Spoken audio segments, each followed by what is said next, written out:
اسے کھانا گرم کر کے دیا۔ اس نے کھانا کھانے سے پہلے ہی خط مجھے پکڑا دیا، کہنے لگا آپ بھی کیا یاد کریں گی کہ کس رئیس سے پالا پڑا تھا، ورنہ میں نے آپ کو بہت تنگ کرنا تھا۔ میں نے پہلے تو یوں خوش ہو کر پکڑا کہ جیسے مجھے پڑھنا آتا ہو، لیکن اگلے ہی لمحے اپنی اس خامی پر میرا جی جل کر رہ گیا تھا، کیونکہ مجھے کچھ بھی پڑھنا نہیں آتا تھا۔ اسد اب بڑی رغبت سے کھانے میں مصروف تھا۔ میرے سسرال میں شاید اب تک یہ کوئی نہیں جانتا تھا کہ میں ان پڑھ ہوں۔ میں وہ خط لے کر اپنے کمرے میں آ گئی۔ میں نے وہ خط کھولا تو اس میں واصف کی لکھائی بڑی شاندار تھی۔ مجھے لگا جیسے الفاظ نہ ہوں، سفید کاغذ پر نیلے رنگ کے موتی بکھرے ہوئے ہوں۔ میں بے اختیار، مجھے واصف بڑی شدت سے یاد آئے تھے۔ میری آنکھوں سے آنسو جھلک گئے۔ میں اس خط کو اپنے لبوں پر لگا کر واصف کے ہاتھ کا لمس محسوس کرنے لگی تھی۔ مجھے لگا اس تحریر میں میرے شوہر کی خوشبو رچی بسی ہے۔ مجھے اس وقت اپنی جہالت پر جی بھر کے دکھ ہوا تھا۔ اب میں یہ سوچ رہی تھی کہ کون مجھے یہ خط پڑھ کر سنائے گا۔ اسد کا خیال مجھے سب سے پہلے آیا تھا، لیکن نہ جانے واصف نے مجھ میں سے کہ ایسی محبت کا اظہار کیا ہو، وہ باتیں میں اسد کے منہ سے کیسے سن سکتی تھی۔ مجھے ڈھیروں شرم آئی تھی۔ میں نے وہ خط الماری میں رکھ دیا، لیکن دل بے قرار کو کہا چین تھا۔ پوری رات کی بار میں نے اٹھ کر وہ خط لے کر کھول کر دیکھا تھا۔ اگلے روز میں نے سوچ لیا کہ اسد میرے چھوٹے بھائی جیسا ہی تو ہے، اس سے پڑھوا لیتی ہوں۔ اگر میری کوئی نند ہوتی تو وہ پڑھ دیتی۔ اس لیے جیسے ہی اسد یونیورسٹی سے لوٹا، میں نے کھانے کے بعد اسد کو اپنی مجبوری بتائی تھی۔ وہ مجھ سے کہنے لگا آپ نے کیوں تعلیم حاصل نہیں کی بھابھی؟ یہ تو بہت ضروری ہوتی ہے۔ ایسا کرتا ہوں میں آپ کو اردو پڑھنا سکھا دیتا ہوں تاکہ آپ خود خط پڑھ سکیں۔ لیکن مجھ میں اتنا صبر کہاں تھا۔ میں نے کہا وہ بات کی بات ہے، تم میرے لیے میرے چھوٹے بھائی جیسے ہو، اس لیے مجھے خط پڑھ کر سناؤ۔ واصف نے کیا لکھا ہے؟ پہلے تو وہ انکار کرنے لگا کہ میں کیسے آپ کی پرائیویسی پڑھ سکتا ہوں، لیکن پھر میرے کہنے پر وہ راضی ہو گیا۔ میں نے اسے خط لا کر دیا تو اس نے پڑھنا شروع کیا۔ عزیز جانمن، السلام علیکم۔ آج پہلی بار کسی لڑکی کے لیے قلم اٹھایا ہے، اور وہ بھی تمہارے لیے۔ سچ پوچھوں تو تمہارے لیے لکھنے کے لیے جب قلم اٹھایا تو تمہارا سبھی چہرہ میری آنکھوں کے سامنے آ گیا تھا۔ میرے چہرے پر مسکان سی سج جاتی ہے۔ اس بار میرا دل پردیس میں ایک پل نہیں لگ رہا۔ جی تو چاہ رہا ہے کہ خط کے ساتھ خود بھی تمہارے پاس پہنچ جاؤں، لیکن کسب معاش میرے پاؤں کی زنجیر بن چکا ہے۔ بس اب اس وقت کا انتظار ہے کہ جب اسد اپنے پاؤں پر کھڑا ہو جائے۔ اس کی نوکری لگتے ہی میں واپس لوٹ آؤں گا۔ اپنا بہت سا خیال رکھنا، فقط واصف حسین۔ اسد نے خط پڑھ کر مجھے پکڑا دیا، پھر کہنے لگا اگر آپ نے جوابی خط بھی بھیجنا ہو، بندہ تابے دار ہے۔ اس نے سینے پر ہاتھ رکھ کر بڑے ادب سے مجھ سے کہا۔ میں بھی مان گئی، لیکن واصف سے کہتی کیا؟ بہرحال چند دن تو میں ہر وقت تصور میں واصف کے لیے خط میں لکھے جانے والے جملے ہی ترتیب دیتی رہی۔ پھر ایک دن اسد سے خط لکھوایا، اور بس چند سطروں کی خیر خیریت کے بعد یہ سمجھ نہیں آ رہا تھا کہ اپنی محبت کا اظہار دیور سے کیسے لکھوا سکتی ہوں، اس لیے مجھے چپ ہونا پڑا۔ کچھ دیر وہ مجھے یوں ہی تذباب دیکھتا رہا، پھر کہنے لگا جب آپ نے مجھے اپنی سہیلی بنا ہی لیا ہے تو بھابھی تو بے فکر رہیں۔ آپ مجھ سے جو چاہیں آپ کہہ سکتی ہیں، میں آپ کی بات کو راز ہی رکھوں گا۔ وہ شاید میری سب سے بڑی غلطی تھی جو میں نے اسد کی بات کا اعتبار کر لیا۔ میں نے پہلے تو اپنی آنکھیں بند کی اور اپنا رخ بھی اسد کی جانب سے دوسری جانب بدل لیا۔ اب وہ میرا عقب میں تھا۔ میں اسد کی طرف دیکھ کر وہ سب نہیں لکھوا سکتی تھی جو میں واصف سے کہنا چاہتی تھی۔ پھر میں نے بھی بند آنکھوں میں واصف کا تصور باندھا اور جو کچھ ان سے کہنا چاہتی تھی وہ سب کہہ دیا، یہ سوچے سمجھے بنا کہ میرے اور واصف کے بیچ وہ باتیں اسد بھی سن چکا ہے۔ اس وقت تو اسد نے بھی میری بات کی لاج رکھی تھی اور خط ختم ہوتے ہی خاموشی سے میرے کمرے سے باہر نکل گیا۔ دوبارہ اس نے مجھ سے خط کے حوالے سے کوئی بات نہیں کی تھی۔ اب تو یہ سلسلہ جاری ہو چکا تھا۔ میں اسد ہی سے خط پڑھواتی اور لکھواتی تھی، لیکن میں نے محسوس کیا کہ اب اسد کا رویہ مجھ سے کچھ بدلنے لگا تھا۔ ایک بار مجھ سے کہتا مجھے آپ جیسی خوبصورت اور باحیا لڑکیاں بہت اچھی لگتی ہیں۔ آپ کے بھائی کے نام پر بھی بلش ہونے لگتی ہیں جیسے وہ سامنے کھڑے ہوں۔ میں اسے اس بات پر گھورتی تو وہ ہنسنے لگتا۔ مجھے کہتا میرے لیے آپ نے جیسی ہی لڑکی ڈھونڈیے گا، ورنہ میرا کسی اور لڑکی سے گزارا مشکل ہے۔ میں اس کے مذاق پر مسکرانے لگتی۔ دن یوں ہی گزر رہے تھے کہ ایک دن اچانک سے انہیں دنوں میری ساس کی اچانک سے طبیعت خراب ہو گئی۔ اس کے سینے میں درد کی لہریں سی اٹھنے لگی تھیں۔ میں اور اسد انہیں ہاسپٹل لے گئے۔ میری ساس کو مائنر سا ہارٹ اٹیک ہوا تھا۔ اس دن اسد بہت زیادہ رویا تھا۔ وہ چھوٹا تھا تو میری ساس کا بہت لاڈلا تھا۔ اس کے بعد سے وہ کچھ سنجیدہ سا بھی ہو گیا۔ میں نے اپنی ساس کا بہت خیال رکھنے لگی تھی اور اسد بھی انہیں دوائیں وقت پر خود کھلاتا تھا۔ میں نے اسد سے کہا کہ وہ بھی میری ساس کی کیفیت واصف کو بتا دیں۔ لیکن اس نے کہا کہ وہ پردیس میں ہے، بے حد پریشان ہو جائیں گے، ان کا باز بڑا سخت مزاج ہے، انہیں چھٹی نہیں دیتا۔ کافی دنوں سے واصف کا بھی کوئی خط نہیں آیا تھا۔ ایک بار اسد گھر آیا تو اس کی آنکھیں نہ جانے کس جذبے کے تحت سرخ ہو رہی تھیں، چہرے کی رنگت بھی اڑی ہوئی تھی۔ میں نے پوچھا تمہیں کیا ہوا ہو؟ تو کہنے لگا کچھ نہیں، میں آپ کی ہر بات کا جواب نہیں دے سکتا، نہ جانے اسے کیا ہوا تھا۔ اس کی آنکھوں میں سے نمی سی تھی۔ میں نے کہا بتاؤ مجھے تمہیں کیا ہوا ہے؟ مجھے لگ رہا تھا جیسے کچھ ہوا تھا۔ پھر مجھ سے نظریں چرانے لگا، کہنے لگا یونیورسٹی میں میری کسی سے لڑائی ہو گئی، مجھے ابھی بھی اس شخص پر غصہ آ رہا ہے، اتنا کہ برداشت نہیں ہو رہا، اور جب مجھ سے غصہ برداشت نہیں ہوتا میری آنکھیں سرخ ہونے لگتی ہیں۔ میں نے اس سے پوچھا کہ اس کی لڑائی کس بات پر ہوئی تھی، لیکن اس نے مجھے نہیں بتایا۔ دوسری طرف 2 ماہ ہو چکے تھے لیکن واصف کا کوئی خط نہیں آیا تھا۔ مجھے پریشانی سی لاحق تھی۔ میں نے اسد سے بھی پوچھا کہ واصف کی کوئی ڈاک نہیں آئی تو کہنے لگا مجھے لگتا ہے بھائی نے وہاں دوسری شادی کر لی ہوگی۔ اس نے شاید یہ بات مذاق سے کہی تھی لیکن کہیں بڑے سنجیدہ شکل بنا کر تھی۔ میں نے ماتھے پر غصے سے بل ڈالے اسے گھورا تو وہ مسکرا سا دیا، کہنے لگا آ جائے گا بھابھی، بھائی کا خط، آپ کیوں اتنا پریشان ہیں؟ میں نے کہا پچھلے 3 ماہ سے ایک خط نہیں آیا، مجھے پریشانی تو ہوگی۔ اب تو مجھے طرح طرح کے وسوسے ڈرانے لگتے تھے، کہیں انہوں نے سچ میں ہی کسی میم سے شادی نہ کر لی ہو۔ پورے 4 ماہ بعد واصف کا خط آیا تھا، لیکن اس بار ان کا ایک ہی خط آیا تھا اور ساتھ کچھ کاغذات تھے، اور وہ میرے خط میرے لیے قیامت ساتھ لایا تھا۔ مجھے نہیں پتا تھا کہ میرا قصور کیا تھا، لیکن واصف مجھے طلاق دے چکے تھے۔ یہ خبر مجھ پر قیامت بن کر ٹوٹی تھی۔ مجھے یہ خط اسد نے میرے کمرے میں ہی سنایا تھا اور میں ہکا بکا اس کی شکل دیکھ رہی تھی۔ خط میں لکھا تھا واصف وہاں کسی لڑکی سے شادی کر چکے ہیں اور اب واپس پاکستان آنے کا کوئی ارادہ نہیں ہے، اس لیے مجھے بھی آزاد کر دیا ہے تاکہ میں بھی اپنا گھر بسا لوں۔ اس خط کے ساتھ میرا طلاق نامہ بھی تھا۔ میں تو یوں تھی جیسے بدتر کا مجسمہ۔ اسد بھی بے حد پریشان ہوا تھا۔ میں نہ رو رہی تھی نہ بول رہی تھی۔ اب تک کہ واصف کے سارے خط میں نے کسی قیمتی اثاثے کی طرح خوشبو لگا کر سنبھال کر رکھے ہوئے تھے۔ میں ان کے لکھے لفظوں کو تو نہیں پڑھ سکتی تھی لیکن انہیں محسوس کرتی تھی، چومتی تھی، سینے سے لگاتی تھی۔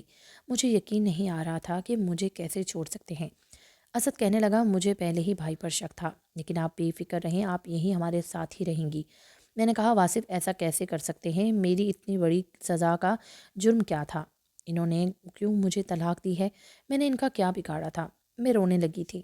یہ خبر جب میری ساس کو معلوم ہوئی تو وہ بھی رونے لگی، واصف کو کوسنے لگی۔ اسد بھی اب نوکری کرنے لگا تھا، بتانے لگا جب سے میری نوکری لگی ہے بھائی نے خرچہ دینا چھوڑ دیا ہے، وہ شاید اس لیے بات نہیں کر رہے تھے۔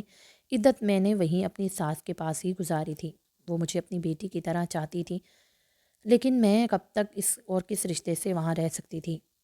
میں نے اسد سے کہا میرے گھر والوں کو خط لکھ دیں کہ مجھے آ کر لے جائیں۔ وہ کہنے لگا آپ کیوں جا رہی ہیں؟ آپ مت جائیں، امی بالکل اکیلی رہ جائیں گی۔ میں نے کہا یہاں کس رشتے سے رہتی، وہ تو ختم ہو چکا ہے، مجھے نہیں یہاں رہنا۔ وہ مجھ سے کہنے لگا جب بھائی کو آپ کی پرواہ نہیں تو آپ کیوں ان کی خاطر خود کو صدا دے رہی ہیں؟ آپ کے بھائی بھابھی آپ کو کبھی بھی اب سکون سے رہنے نہیں دیں گے۔ میں نے کہا میں یہاں اب کس رشتے سے رہ سکتی ہوں؟ وہ کہنے لگا میری بیوی کی حیثیت سے۔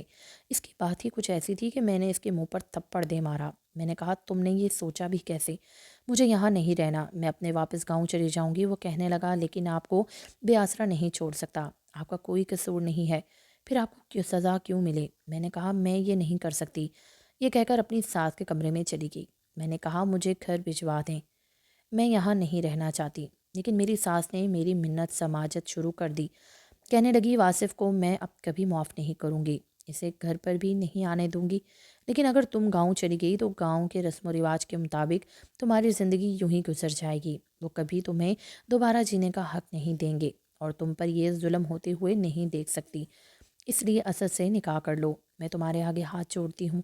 میں اسد سے کبھی بھی ایسا رشتہ جوڑنا نہیں چاہتی تھی، لیکن اپنی ساس کے سامنے بے بس ہو گئی تھی۔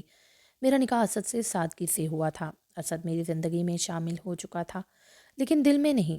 جب وہ رات میرے کمرے میں آیا تو میں اس وقت بھی رو رہی تھی، اسے دیکھ کر اپنے آنسو صاف کرنے لگی۔ میں نے کہا میں نے یہ رشتہ مجبوری میں جوڑا ہے، میرے دل میں اس کے لیے ایسے کوئی جذبات نہیں ہیں۔ اس نے مجھ سے کہا کہ جب میں زندگی میں آ گیا ہوں تو دل بھی بدل جائے گا اور جذبات بھی۔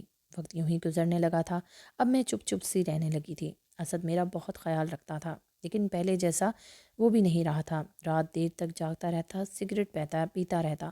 مجھے بھی اس کی کوئی پرواہ نہیں تھی۔ میں نے کبھی اسے وہ محبت دی ہی نہیں تھی جس کا وہ حق رکھتا تھا، بس ایک فرض جو میں مجبوراً نبھا رہی تھی۔ 1 سال بیت گیا تھا۔ اسد نے بہت چاہا کہ میں اس کے ساتھ اپنا رویہ بدل لوں، لیکن میں اس سے سمجھوتا بھی نہیں کر پا رہی تھی۔ وہ سگریٹ اب بہت زیادہ پینے لگا تھا۔ ایک بار میں اس کی الماری سے کپڑے نکال رہی تھی کہ ایک لڑکی کی تصویر اس کے کپڑوں سے نیچے گر گئی تھی۔ جب میں نے وہ تصویر دیکھی، وہ اپنی یونیورسٹی میں اس لڑکی کے ساتھ کھڑا تھا۔ انہیں دیکھ کر لگ رہا تھا جیسے وہ دونوں ایک دوسرے کو پسند کرتے ہوں۔ رات میں نے وہ تصویر اس کے سامنے رکھ دی۔ میں نے کہا، یہ کیا ہے؟ وہ تصویر پھاڑ کر پھینک دی۔ کہنے لگا، میرا ماضی تھا جو آپ سے نکاح کے بعد ختم ہو گیا۔ میں نے کہا، تم جب کسی اور سے محبت کرتے تھے تو پھر مجھ سے شادی کیوں کی؟ میں کون سا تمہارے ساتھ خوش ہوں؟ تمہیں اسی لڑکی کو اپنانا چاہیے تھا جو تمہیں محبت دے سکتی۔ مجھے اس شخص کی سمجھ نہیں آ رہی تھی کہ وہ کیوں خود کو برباد کر چکا تھا۔ کہنے لگا، اس لیے کہ میں آپ کو میری ضرورت تھی۔ اس لڑکی سے کوئی بھی شادی کر سکتا تھا، لیکن آپ برباد ہو جاتی، اور میں ایسا نہیں چاہتا تھا۔ اس لیے اپنے دل کی سننے کے بجائے وہ کیا جو مجھے کرنا چاہیے تھا۔ میں اسے حیرت سے دیکھنے لگی۔ وہ یہ کہہ کر چلا گیا۔ مجھے یہ بات سمجھ نہیں آ رہی تھی، اس نے میری خاطر یہ سب کیوں کیا؟ صرف اس لیے کہ اس کے بھائی نے مجھے طلاق دی ہے؟ مجھے نہیں لگتا کہ وہ وجہ صرف یہ ہے، وجہ کوئی اور بھی تھی، کیونکہ چپ وہ بھی رہنے لگا تھا۔ اتنے سگریٹ پینے لگا تھا کہ پوری ڈبیا ایک دن میں پی جاتا تھا۔ میری اب محلے کے کئی گھروں میں دوستی ہو چکی تھی۔ ایک بار پڑوسن کی بیٹی جس نے ابھی میٹرک کیا تھا مجھ سے ملنے آ گئی۔ میرے جہیز کے جوڑے دیکھ رہی تھی جو میں نے ابھی تک پہنے ہی نہیں تھے۔ پہلے واصف کا انتظار تھا، وہ کب آئے گا اور کب میں بھی اپنے دل کی دبی خواہشات کو پورا کروں گی، لیکن اب تو دل ہی شاید مر چکا تھا۔ وہ لڑکی ان جوڑوں کو واپس الماری میں رکھنے لگی تو وہ سارے خط زمین پر گر گئے جو واصف مجھے بھیجتے تھے۔ وہ لڑکی ان کو کھول کر پڑھنے لگی۔ میں نے کہا، اب یہ معنی سے ہیں؟ واصف نے تو اپنا دوسرا گھر بسا لیا ہے۔ لیکن ایک خط پڑھ کر اس لڑکی کی رنگت بدلی تھی۔ وہ مجھے بے یقینی سے دیکھنے لگی، کہنے لگی، آپ نے یہ خط نہیں پڑھا کہ کیا لکھا ہے اس میں؟ میں نے کہا، مجھے کہاں کچھ پڑھنا آتا ہے۔ وہ اسد ہی مجھے سارے خط پڑھ کر بتاتا تھا۔ کہنے لگا، واصف بھائی نے کوئی شادی وادی نہیں کی اور نہ ہی آپ کو طلاق دی ہے۔ جو حقیقت مجھے اس لڑکی نے بتائی، میرے پیروں تلے سے زمین نکل چکی تھی۔ مجھے لگا میرا دل دھڑکنا بھول چکا ہو۔ اسد نے یہ کیا کر دیا تھا؟ میرے ساتھ اتنا بڑا سچ اس نے مجھ سے چھپایا تھا۔ میں پھوٹ پھوٹ کر رونے لگی تھی۔ رات کو جب اسد آیا تو میں نے وہ خط اس کے سامنے رکھ دیا۔ میں نے کہا، اسے پڑھو اور بتاؤ اس میں کیا لکھا ہے۔ اس نے وہ خط دیکھا اور کہا، طلاق کے بارے میں لکھا ہے، اور آپ نے اب تک یہ خط کیوں سنبھال کر رکھے ہیں؟ جلا کر پھینک دیں انہیں۔ میں نے کہا، تم نے مجھ سے اتنی بڑی بات چھپائی۔ اسد، کیوں تم نے مجھ سے سچ چھپایا کہ واصف نے دوسری شادی کر لی ہے؟ کیوں کہا انہوں نے مجھے طلاق دی تھی؟ کیوں جھوٹ بولا مجھ سے میرا شوہر مر چکا تھا؟ اور تم نے اتنا بڑا سچ مجھ سے چھپایا، مجھ سے، اپنی ماں سے۔ ہم دونوں انہیں برا بھلا سمجھتے رہے، لیکن وہ تو دنیا میں تھے ہی نہیں۔ میں رونے لگی۔ اس لڑکی نے خط میں یہی پڑھ کر بتایا کہ جو واصف کے دوست نے بھیجا تھا کہ وہ سمندر میں ڈوب کر مر چکا تھا۔ اس کی ڈیڈ باڈی اس کنڈیشن میں نہیں تھی کہ پاکستان بھیجی جا سکتی۔ اسد کی آنکھوں سے بھی آنسو جاری ہو گئے۔ کہنے لگا، امی یہ غم کبھی بھی سہ نہیں سکتی ہیں۔ رابعہ، خدا کے لیے انہیں کچھ مت بتانا۔ بھائی کا انتقال اس وقت ہوا تھا جب امی کو ہارٹ اٹیک ہوا تھا، اس لیے مجھے یہ خبر چھپانی پڑی۔ آپ کو بھی یہ خبر نہیں سنا سکتا تھا، ورنہ آپ جتنی محبت بھائی سے کرتی تھی، بیوگی کی چادر پہنے اپنی زندگی برباد کر لیتی۔ میں نہیں چاہتا تھا کہ میری وہ بھابھی جس نے صرف 2 ماہ ہی شوہر کی سنگت میں گزارے تھے، اس کی یاد میں روتے ہوئے ساری زندگی گزار دیتی۔ اس لیے میں نے آپ سے چھپایا ہے، اور اب وہ بھی آپ کے سامنے ہاتھ جوڑتا ہوں، امی سے کچھ مت کہیے گا، وہ سہ نہیں پائیں گی۔ ابھی وہ بے شک واصف بھائی کو برا بھلا کہتی ہیں، لیکن ان کے اندر تو یہ ہے کہ وہ زندہ ہے۔ اگر نہیں بھائی کی حقیقت پتہ چل گئی تو وہ سہ نہیں پائیں گی۔ میں نے اس لیے یہ سچ اپنے سینے میں دبا کے رکھا تھا۔ ہر خط میں بھائی مجھ سے یہی کہتے تھے کہ میری رابعہ کا خیال رکھنا، اسد سے کبھی بھی رونے مت دینا۔ میں آپ کو کبھی بھی بے آسرا نہیں چھوڑ سکتا تھا، اس لیے اپنی محبت کی قربانی دے دی، لیکن آپ نے مجھے کبھی دل سے قبول نہیں کیا۔ رابعہ، اب میں تھک چکا ہوں۔ مجھے ایک ایسی ساتھی کی ضرورت ہے جو مجھے بھی اس غم کو بھلانے کے لیے سچی محبت دے، زبردستی کا رشتہ نہ نبھائے۔ پہلی بار میں اسد کو یوں آنسو بہاتے دیکھ رہی تھی۔ وہ میرے سامنے کھڑا مجھ سے التجا کر رہا تھا۔ میں پہلی بار خود سے اس کی جانب بڑھی تھی، اس کے ساتھ لگ کر رونے لگی۔ پہلی بار وہ میرے ساتھ لگ کر بے تحاشا رو رہا تھا، ورنہ بڑے ضبط سے اب تک اس نے گھر کو سنبھالا تھا، لیکن آج شاید تھک چکا تھا۔ اس نے میرے لیے اپنی محبت کو چھوڑا تھا۔ جو اس کے لیے آسان تو نہیں تھا، اس لیے میں نے سوچ لیا کہ اسے وہ محبت دوں گی جس کا وہ حق رکھتا ہے۔